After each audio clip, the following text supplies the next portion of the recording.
7 years ago, Joana Madrid started working as a street vendor in Venezuela's capital.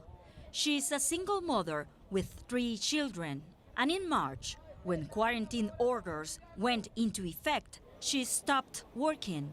But 5 months later, despite her fear of contracting COVID-19, she went back to work, selling makeup and headphones on the streets of Caracas.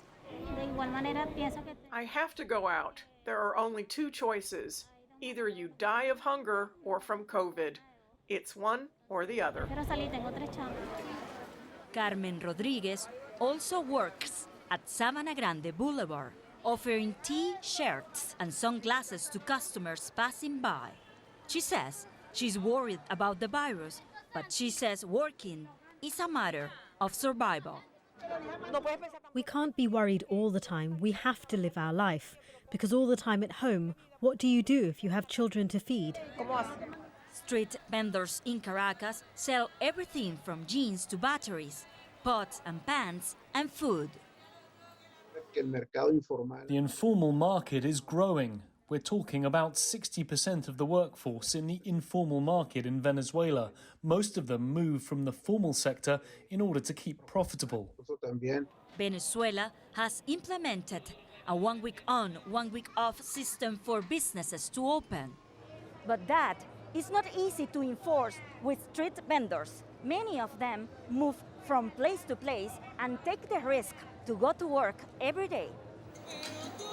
For millions of Venezuelans who work in the informal sector, any day they cannot sell merchandise in the street is a day they take no money home. With minimum wage now less than $2 a month, street vending is a lifeline. Carlos Rodriguez is selling a cold rice drink called chicha. He closed up shop for 5 months, but he says he had to come back to the streets to make money to feed his wife and 3 children.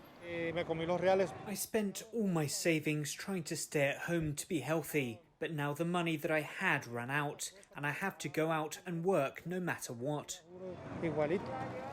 The pandemic hit Venezuela as it was already experiencing an economic crisis. As cases of COVID-19 continue to rise in the country, many Venezuelans are choosing to go out to work in defiance of the quarantine. A day's work can make the difference between having food at home or not being able to eat. Maritrini Mena, CGTN, Caracas.